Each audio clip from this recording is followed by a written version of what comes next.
Hello everyone and welcome back to New Horizons, where we had a very successful trip to Mars and its moon Phobos last episode.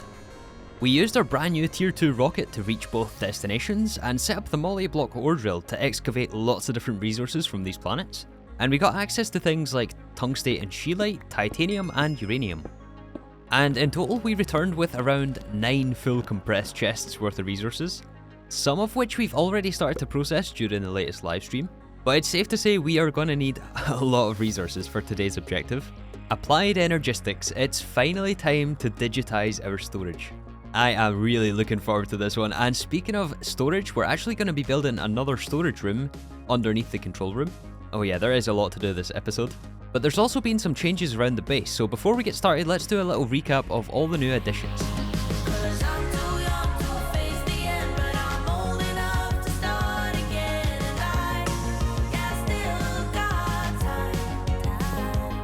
Alright, so I think the first thing to mention is the addition of these 13 new machines. They are just temporary, trust me. They are only here to help us craft Applied Energistics 2 components. So we have some forming presses, we have a lathe, an assembling machine, a fluid extractor, a compressor, and 2 laser engravers. And the forming presses are used for the AE2 presses, which we actually found during the livestream. I believe we got all 4 presses in just 2 meteors. But yeah, those things live in here and help us create the circuits and processors. It looks completely garbage, I know. We're definitely going to move these things. But yeah, they're just powered by some gas turbines and a battery system. But we also have over here another distillation tower. And this pretty much converts regular water into distilled water. And then it's distributed into an autoclave, a mixer, and a chemical reactor. And these are also used for the creation of Applied Energistics 2 components. You guys might also remember I wanted to collect a lot of uranium last episode, and that is specifically for a quest over here in EV. The quantum eyes here take radon, and radon takes plutonium. Plutonium is a byproduct of uranium. However, there's also a more efficient way if we centrifuge Phobos stone dust. We appear to be out of Phobos stone dust, but we do have at least 8 pieces. I think we actually need 9, unfortunately. So I think we might end up back on Phobos. But that is something I'll take care of in the background, not really important right now. But yeah, we have been processing resources like crazy here. We need a lot of quartzite, Certus quartz, nether quartz. I actually moved the miner before the episode started in the nether. We have a ton in here. We're going to need a lot of diamonds today as well. I think the diamonds and silicon is going to be our 2 biggest bottlenecks. I also did make sure to top up our circuit supply. I believe we should be back up to over a stack. Or maybe not. Where did I put the circuits? Wait a second. Are they in the clean room? Okay. I thought I'd lost them there. Yeah, we're back up to over a stack of HVs. Probably not going to last us very long, but we need these to start AE2. We also invested in some other bibliocraft tech over here. Check this out. I'm loving this look. I wish we could wear these things all the time. Look at this. It fits perfectly on me. I think especially without the oxygen. Yeah, look at that.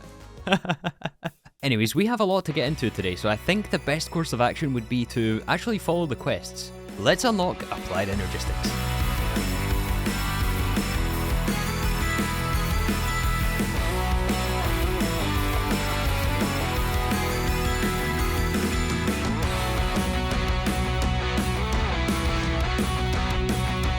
So I started off by crafting 2 stacks of each circuit using our forming presses. And unlocking the first quest in the AE chapter also gives us the ability to actually buy the processors from the quest book. We can buy processors, Fluix cable, and Fluix crystals for some technician coins. And we have thousands of technician coins, so I ended up buying quite a lot after that point.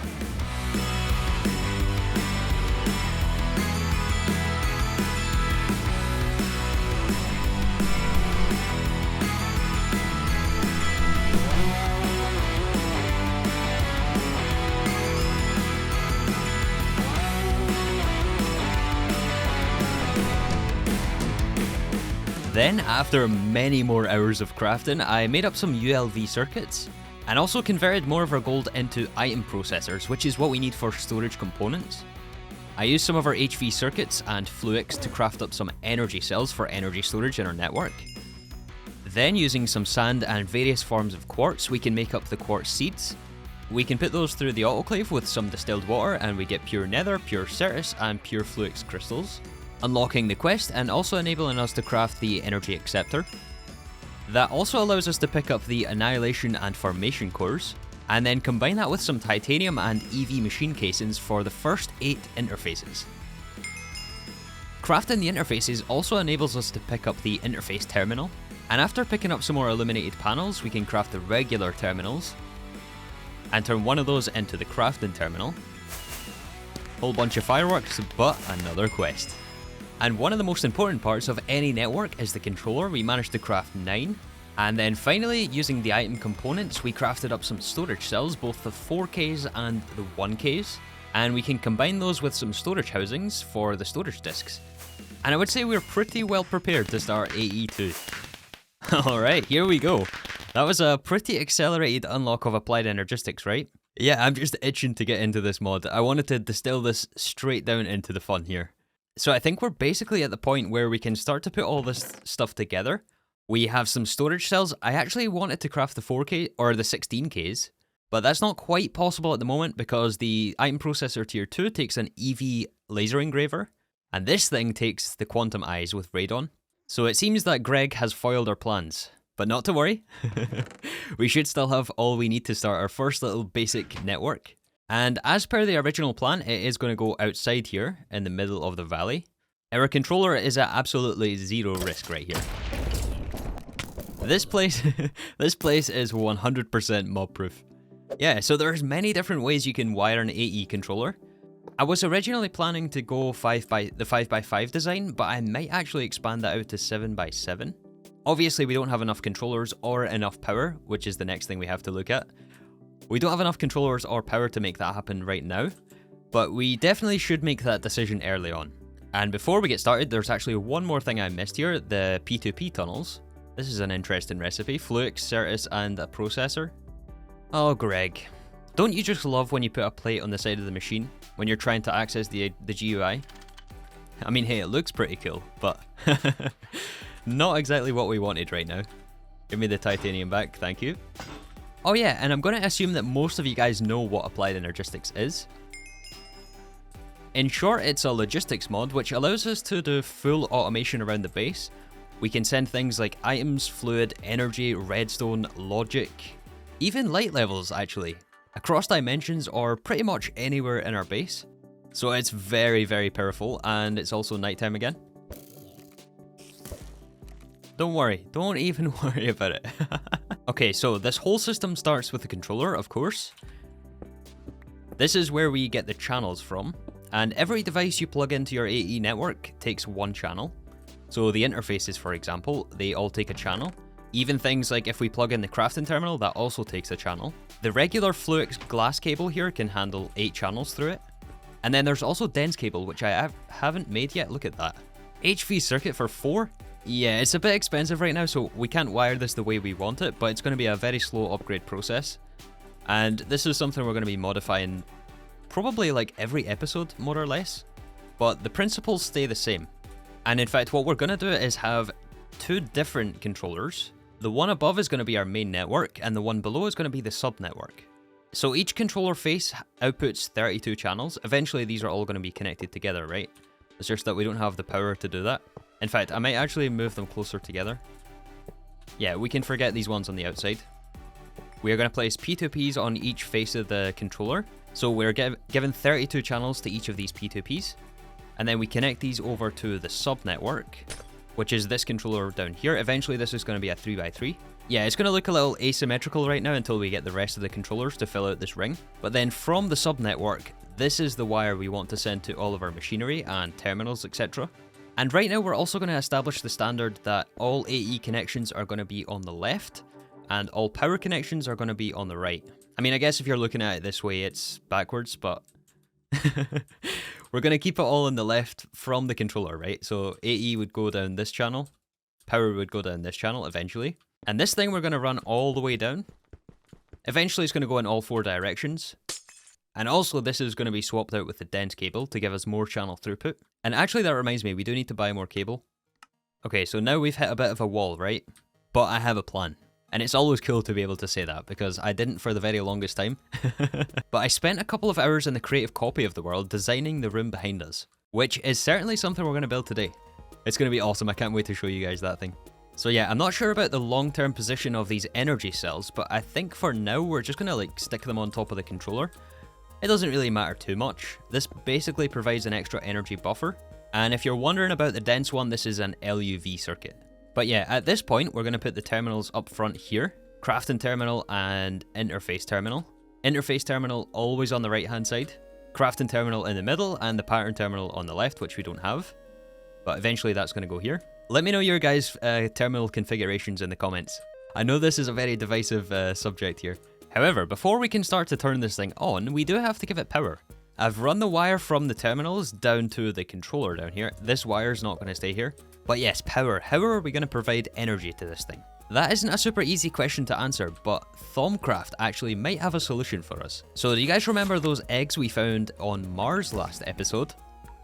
The creeper eggs? Well, if we collect the research for the arcane boar, of course they're huge researches. I am awful at these. What are we missing here? Okay, we got arcane boar, magic energy conversion. This one isn't so bad. Okay.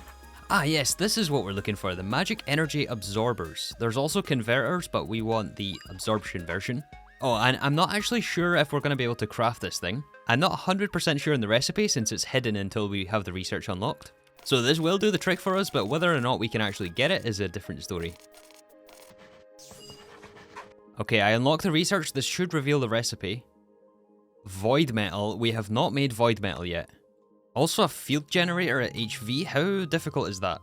Normally those things are really... Oh no! More quantumize. Are you kidding me on? And niobium titanium. Niobium is not something we have right now, actually. Alright, here is what we're gonna do. Craft an EV 9-slot battery buffer. Wonder what on earth is going on with our chests. Do you see that? It's actually see-through. Why? Why is my chest transparent? Oh, they're all transparent. Look at that. Anyways, then we're going to take some redstone and ruby dust, which we should have in this chest. Send it through the mixer for energium dust. Take some lapis dust, which we should have here. Yeah, and we'll just power this using benzene for now, since we have a pretty substantial backlog. The other way would have been nice, you know, because with that converter, or the absorber, we can actually put those creeper eggs on top and it passively generates us 1 amp of HV power. Yeah, that would have been really nice passive generation for our Applied Energistics system, especially in the beginning. There is an MV version, and this is something I want to craft, but I think we want... It also takes a beacon, by the way, which we don't have the research for. I want to get the MV version, but for now we're just going to simply use gas turbines. Alright, there's 4 gas turbines. And since our battery buffer is EV, we need another transformer. HV transformer will be fine. And then from the mixer, we can make up lapitron dust, which is the energium plus lapis dust.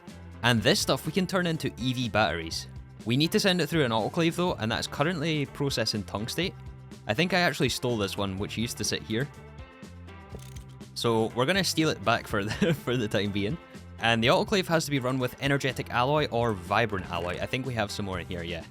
Molten vibrant alloy. And maybe let's not fluidic tried all of it. Oh, that's right, the autoclave only gives us the raw. Oh, that's right, the autoclave only gives us the raw variant. We actually have to combine this with HV circuits and an EV assembling machine. But this battery can actually hold 10 million EU each. So it's definitely the best battery you can get for EV. Only 35 circuits left as well. I told you those things wouldn't last very long.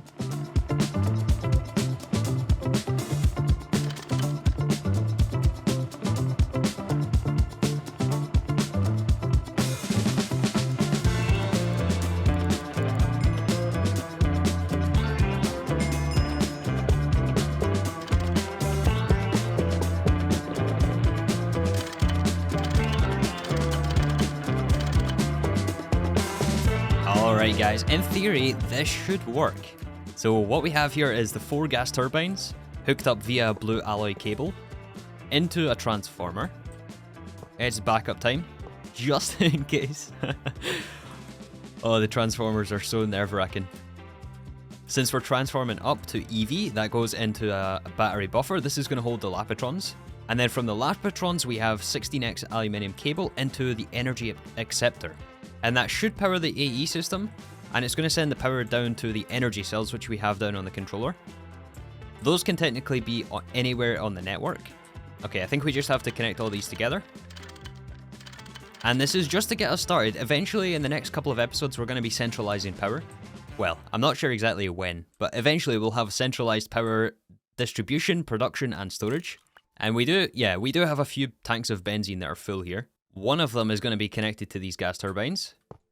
Please, no explosions. I did make sure it was covered, by the way, from the rain. I think we should be okay here. I added some extra dirt on top just to be safe. And the flight ran out. Okay, are we getting power to this thing? Are the batteries charging? I don't know if this works. Wait, it says we have power. Is the controller on? Do we have lights? We do have lights. Awesome. They're incorrect lights because I think somewhere it's it's connected right there. You see this right here? This is illegal. We need to because the subnet is connecting to the main net. So I think for the time being, we don't actually need these controllers here, since they do cost us energy to have placed on the network, even though we're not using them. So we're actually just going to remove these. It should fix itself now. Maybe it just needs an update. Let's replace these. Is it because of the energy cells? Oh, it is. Okay, I guess that does connect them together. Alright, we are in business. We have a powered Applied Energistics system. These ones we can put in the middle, I guess. That is that is the most wonky controller I've ever set up, but you know, it's going to be slow. The terminals should open though. If we open these things, we should see, well, there's not going to be anything in there, of course, since we don't have the disk drive connected. But we can place this down, place it in our 1K Emmy storages. Each of these can hold 1024 bytes and up to 63 different types of items. And now we can toss in Lapitron, or any item we want, basically. Oh my goodness, this is such an exciting moment. 28 episodes? 28 episodes to get Applied Energistics. And this is only the beginning of the fun. So now, I want to set up our server room. So the original plan here was to have these Emmy Drives here. Well, plans have kind of changed a little bit. And we don't have to have this running all the time. So I think I'm actually going to disconnect this just to save some benzene, since we're not going to use this right now. Alright, so yeah, we want to transfer all of our items from the old storage, well, most of the usable items from the old storage room into Applied Energistics. But we also need somewhere for the bulk items. And those things are going to live inside drawers. Now, I know that some of you guys are going to be concerned about the drawers. I am as well, especially if you've seen Season 1. Basically, we had issues with items actually voiding, which is no good. We definitely don't want that, but I've been assured that that has been fixed. But this time, most of the items are going to be stored on the Emmy Drives. We also need somewhere for the drives to be, and we also have to address one of the things on our board here, which is the necessary infrastructure. So yeah, now that we have Applied Energistics, this cable, the Fluix cables, the dense cables, whatever it may be, has to be routed everywhere. And so included in the room design early on, I want to have places for the cables to be, which I did account for in the design we're going to be building today. Assuming we can get the blocks, by the way, that's the other thing. However, I did transform the farming station to farm mushrooms. I crafted up some forestry fertilizer and added a drawer as an input, and converted all the grass to mycelium so that the farming station can give us mushrooms. And the mushrooms, of course, is how we make mist, the main block that we use throughout the base. And that was a couple hours ago. It looks like we're up to 17 stacks of mushroom. We need to think about some sort of permanent farming solution, but, you know, for now, this is going to do, because each mushroom gives us 8 blocks, so it's not such a bad deal, actually. And the rest is just stone. So yeah, we have a couple thousand blocks here, plus the basalt, actually. We did find basalt during the live stream, somewhere down here. There should be a cave system. And in this cave system is a basalt vein. Right? I'm sure I marked it. Yes, right here. This is basalt. This is going to help us build today. I'm gonna harvest all of this. Oh yeah, this is quite a big vein of basalt. Nice. However, from here, I think it's easier if I show you rather than try to explain the storage room. So let's see how far we can get with this implementation.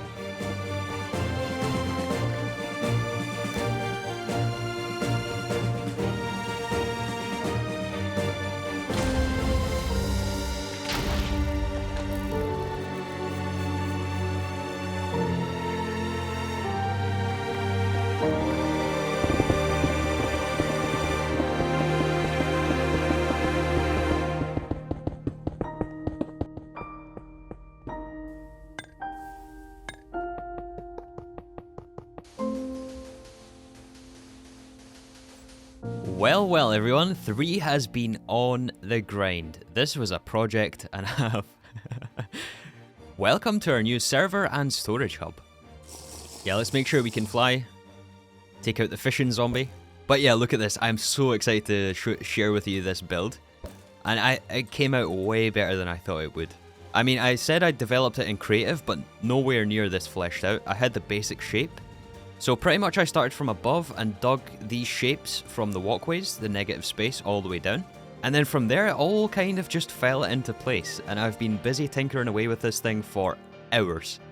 So back when we were first developing this idea, we wanted to go with the catwalks underneath, right, for all the wiring.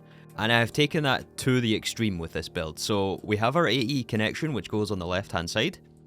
And this goes underneath the main doorway, which is above us. And then if we follow this track all the way down, we're going to get to a little section here where it splits. And this goes up to 2 little server bays. And here is where we're going to put the disk drives. There's going to be 2 rows of 5 on each side. So 5 across here, 5 across here. Same on both sides. And I think that should be enough to cover us. If we need any more, I think we're going to put them in the walls here. But that's going to be a while away. That is a lot of storage just with these 2 compartments here. And we have plenty of space for the wiring, nice and clean wiring bays. This also continues on to another section which we'll look at in a second. But we have this all interconnected via... I missed some blocks up there. Let's fix this. It all has to be perfect here. Every single block, there can't be any cobblestone here. But yeah, this is all interconnected using these elevators. So the first layer takes us up to the main room. The second one takes us up to another catwalk here, which crosses the main room in the middle. It's mostly just for decoration, this one. But we can also see through to another section through there. If we go up one more level, we're going to get to another little catwalk underneath. And this is right below our terminals, right? This is like a few blocks below the main path here. And this is actually where we want to place the wire, which is going to wire the terminals instead of going all the way through the middle. The plan is to have it come up this tunnel here. I'm not exactly sure if I made enough glass cable at this point. I have been buying some more, but I do actually forget about this quite a lot. Like, I was just in the groove when building this thing that I completely forgot about these cables. But yeah, this is like sort of... I wanted to carry over the same sort of design that we made through here, or we will make through here, with these concrete 3x3 structures to hold wiring. Since the AE2 connection will eventually go in all 4 directions from the controller, and we're going to send them up these wiring tunnels, well, I also implemented one of those things over here. Slightly more developed version. And this also splits on this level. So, hold on, let's just wire this up first. I love the look of these catwalks in here. It fits perfectly. Oh, I guess we can't have these slabs underneath. Yeah, and any lower would have been too low, I think, yeah. So we're going to have to move these. That's okay. And we can remove this one. Actually, do I have any wrenches on me? I have the Ender IO wrench. Does this work? Oh, it does. I don't remember if... Was that always the case? Did that always work? Anyways, moving on. The last elevator stop is up at the top, as you can imagine, just a few blocks above. So we can also get down this way. Since right now there's no other way to get down other than fly down or use the elevator. However, I think there's also going to be pathways which connect over here. So on the left and right hand side of the staircases, we have a little through passage with nothing really in it. I added one of those... I added another one of these display cabinets. I'm not really sure what we should put here. If you guys have any ideas, make sure to leave it in the comment section. I'm all open for what we could put in here. I was thinking to put bricks in here, but anyways, this is going to be our main storage room, the drawer room, filled with skeletons and mobs. And this is very underdeveloped. Is that a gravity creeper? It's an ender creeper, and he touched the water. Look at him. Oh, he does not like the catwalks. He does not like the catwalks. Maybe we should put him in the display. Although I guess he would probably teleport out, right? Anyways, yeah, what we're going to do is have a bunch of drawers on these corp blocks. And then we're going to have the drawer controllers here and here. And then I've also run Fluix cable underneath this catwalk. And this Fluix cable is going to connect to the main connection over here. So underneath these catwalks, we also have this connection which leads to the tunnel we saw earlier with the elevators. Up here is the server room. And it also connects over here to the main wiring tunnel. So yeah, it's like so intricate and all well well interconnected. It's awesome. I love it.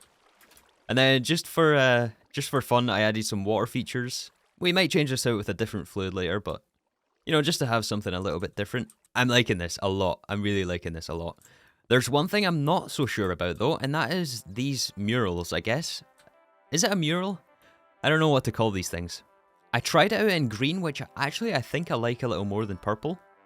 But everything else I really enjoy about this place. We also got the redstone lamps, which we started in the rocket silo. You can see some similarities.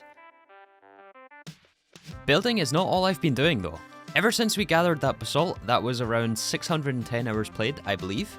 And I'm actually very curious to see what this is. 618! No way! Yeah, I told you I've been on the grind. Wow, I did not think it's been 8 hours. That is honestly crazy. Yeah, I'm getting a bit carried away with this game, it's safe to say. I also I've started to make up some more tungsten steel through the blast furnaces. Blast furnaces and processing is something that's taken a little bit of a backseat. We're going to make up some more stainless right now. Another 9 stacks should do it. Yeah, I did try to process down some materials. We have like a lot of redstone that's being processed right now. I did craft up a few more circuits though, actually, which I've been doing in preparation for this energy absorber again. I had another look at the recipe. We've started to put together some materials here, but again, we need another nether star. So then I thought, well, why don't we get a way of making nether stars more easily? So I started to make up a powered spawner here set up for wither skeletons. I'm getting all kinds of distracted here, but that's not going to be something we do today. The main thing I've been working on is trying to get some drawers made up, and also the drawer controller, which is certainly an interesting recipe. Comparators, yeah, look at this. We need to make a bunch of circuit plates, which I have been making here through the compressor. It's stone plates plus etching something or other, which we should have here in the clean room, right? I was making up some more wood for chests. Yeah, this etched low voltage wiring. But there's something else we have to decide on today, and that is drawer design. So I made a mock-up of a few different options. I think I decided I like the input and output style. Right, so blue frame for input items and orange frame for output items, which is going to be what we use next to all of our machines. But we need also a neutral drawer, and I was thinking just a simple black and white. I like the one on the bottom personally. I think this is the one we go for. There's a white and off-white color here. That might stand out a little too much. I want the item which is stored in here to pop the most. I was also not sure how to split up the drawers, like how many items we're going to have in 2x2 drawers. That is, I guess, something we're going to have to figure out. So following the need for nether quartz to make our comparators for the drawer controllers, I headed into the nether to collect our miner.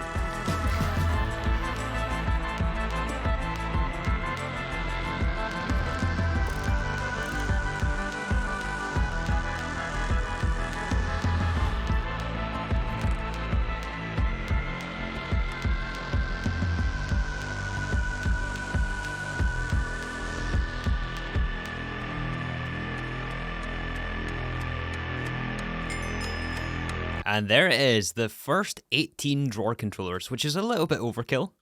This is going to last us for a very long time. And that was also quite a lot of MV circuits to use for this, but oh well. In order for us to interface with Applied Energistics though, we do have to make something called the storage bus. And those things do also take an ME interface. We only have 7 left, after we used one for the interface terminal. So I guess we start with just 7 storage buses. I believe it's the interface, nether quartz, an LV piston, and Certus quartz screws. Yeah, and we're making the first storage buses. Awesome. This is probably also a quest. It might want more than one. Yeah, speaking of the quest book though, there is a lot of Applied Energistics quests here, unclaimed, and most of these things, the reason I wanted to stick to the quests so much, is because most of these things can give us the AE basic loot bags, which we are definitely going to grab here as all of our choice rewards. Yeah, like no question, interfaces for one processor, which we can buy with technician coins or a basic bag. We're definitely going to take the basic bag. And there's quite a few here we can pick up. Let's see how many we end up with. This one is the exception though. The terminal quests gives us a pattern terminal. I think we're going to take that over the basic bag. Yeah, this is the last essential terminal we haven't made yet. And we ended up with 16 loot bags. There is the storage bus quest. But the loot bags we're going to get nerdy with. Oh my goodness, I love these glasses. Every time I put them on. But yes, this is where we're going to use our bibliocraft tech over here.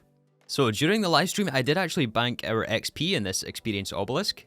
We have 126 levels, which actually we don't need after we make the first press. So pretty much the way this printing press works, and what it's going to allow us to do is actually enchant these loot bags with fortune.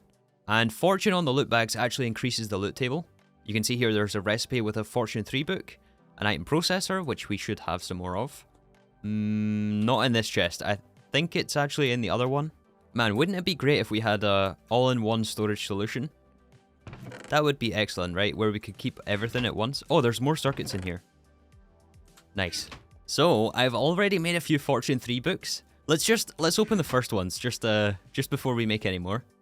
So we can get here 4 enchanted loot bags. And it's absolutely worth doing this, especially for the AE bags. It's not worth for every single loot bag. Some of the other loot tables, and for example, like the LV bags, it's definitely not worth enchanting these ones. But yeah, the Applied Energistics bags, let's see what we get. Dense cable. A free Emmy control, yeah, see? Redstone cards, capacity cards, they're also not too bad. Interface terminal, which we don't actually need anymore. And another pattern terminal. I guess I should have waited for that. Oh, nice, and 16 1K Emmy storage components. Yeah, that was super worth. Oh my goodness, that is super. Okay, let's get the rest of these things. So we need the typesetting table, we need the printing press, and we need a couple of fortune books. Luckily, we already have the chase. So when you have your blank chase, that goes here. And then you put your fortune 1, 2, or any enchanted book, actually. Maybe we can just do it with another one, just to demonstrate. So haste 1, if we wanted to enchant this one, we can put on our glasses. That's going to show us the enchantment cost. As you can see there, it does take 24 levels. If we right click this, it's going to take us 24 levels. And it's going to give us one of these chases. I've already made one which is fortune 3. The chase goes inside the printing press here. We also need to give this thing ink sacs or any type of black dye. And you have to click in a very specific spot. It's like here. But then all we have to do is give it some blank books. And you generally only want to give this thing 2 at once, because the chase that we put in there has durability, and it only has 3 uses before it breaks. So eventually this thing is going to spit out a Fortune 3 book. It's going to make us 1 more since we have 1 blank book on there. And then after that, we're going to see the chases down to 1 durability. And we want to take it out at this point, because we have a solution for the durability actually. We can use our Thermic Restorer, and this completely restores the chase. And then we can pretty much just rinse and repeat, and this doesn't cost us any levels once we have the chase. So, I mean, as long as you make sure you don't break your chase, then you can pretty much infinitely repeat this process and get as many Fortune 3 books as you need. So long as you have the blank books and ink sacs, it does consume these in the process. And so we have 13 bags. I guess we need 13 more books. So I went ahead and made the 13 enchanted loot bags. And let's finish this on a positive note here. Let's see what all we get. I'm going to put all of our things in a chest. Yeah, let's just drop off our inventory. So this is going to be 13 bags. Let's see. Oh, we're getting achievements. We got a 4K storage cell. Oh my goodness, look at this. Lots and lots of terminals, some more controllers, 2 4K storage cells, redstone cards, they're not bad, basic cards, some smart and dense cable, these are very expensive. That's well worth, and some more Emmy Drives for our server room. And also these things. If you guys have been around in the channel long enough, then you'll know. You'll know how I feel about these things. And the only acceptable way to handle these items is to send them into the abyss. I did throw the right ones, right? Yeah. Goodbye crafting cards. But yeah, that was a really good deal, right? Apart from the crafting cards, we got some more Emmy Drives, which I guess we can toss down over here. They're going to go in these spots. One of the things I forgot to craft earlier on was the memory card to link P2P buses. Oh yeah, and you might have also noticed that waypoint down there. I mean, you didn't notice. You noticed nothing. Nothing happened down there, don't worry.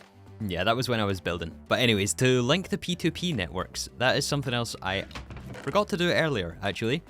So because we're using P2P connections to connect to the main network, We have to also have the output P2P on the other side, because the way that we were accessing it before was actually accessing the subnet, which is not what we want to do.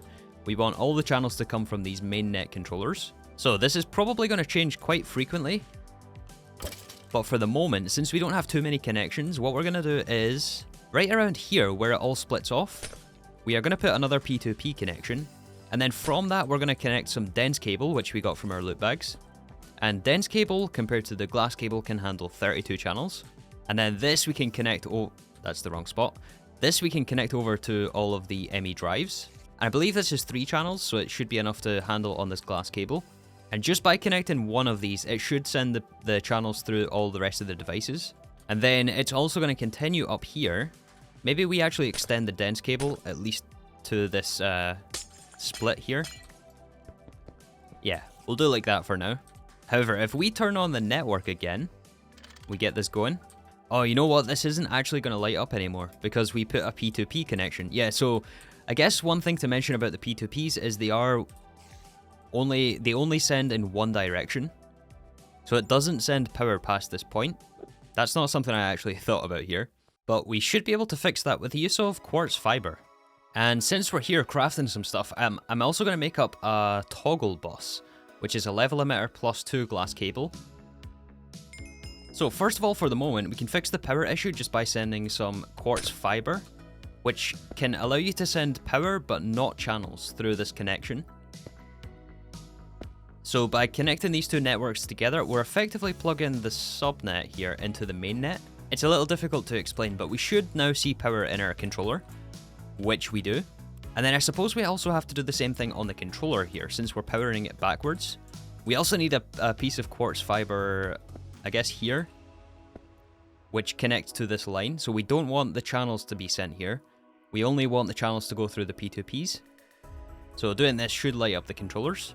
Now that we have things online, we can pick a P2P tunnel and right click with the memory card, and that assigns it a frequency. As you can see there, it's given it 99C on the end of the tooltip. And then right clicking on the output, that one over there is the input. This one here is going to be the output P2P, which is also being given the channel 99C. And now we should see, because this is smart cable, it's going to tell us there are 6 channels in use. And it looks like it is online now. You can see like faint lights there. So now we should have a fully operational Applied Energistics system. And just so we can save power, I'm also going to implement this toggle bus, which we crafted. So the toggle bus is just basically a way to turn off the connection between a wire and a device. So if we place a wire here, we can actually use a lever, which lets the power through. I guess it's going this way, since this is an energy acceptor. So we can basically turn off our AE system with redstone just to save a little on power, especially when we're not using it for extended periods of time. We're also going to move this disk drive down here in the server room. Oh, this is so awesome at this point. We can fill in our storage cells, and we have a lot more here in the chests. I guess I do have some more storage housings and storage components, but we're going to save those. We're just going to use the ones that we have crafted right now. And this might actually be the most storage cells I've ever started an AE system with. And it's kind of crazy to say that in GTNH, but we almost have 20 storage cells, 2 of which are 4Ks, which is insane. But yeah, we can now actually start to migrate all of our items into AE. And we should be able to start tossing things in there. I'm going to empty out these chests. Oh my goodness, the most satisfying thing in all of modded Minecraft. Just throwing everything in AE2. And this toggle bus should actually work, right? At least I'm hoping it does. Why does it still have... Oh, I guess we have energy cells, right? We have a power buffer. That is kind of the point of those things, right? So it's going to stay on for a while until those things deplete. But yeah, we are going to toss everything in here. Oh, finally, give me the wrench back though. And then as for the drawer system, the drawer controllers are going to go right here. However, this is something we're going to save for another episode. Possibly during a live stream, because this is going to be extremely tedious to try to configure all these drawers. And I still have to decide what exactly we want to store here. And if we're actually going to even use all of these, I might remove this whole layer, this whole side. But yeah, with that, I think it's also a good point to wrap up the video. I appreciate your patience on this episode. It's taken me a little longer than usual. I had some things crop up outside of the game. But I also wanted to make sure we had some good progress. And I'm really happy with the way this turned out. Let me know your thoughts in the comments. The fun is just beginning. Oh my goodness, I can't believe we finally got Applied Energistics. But yeah, anyways, thank you guys so much for watching, and I hope to see you in the next episode of New Horizons.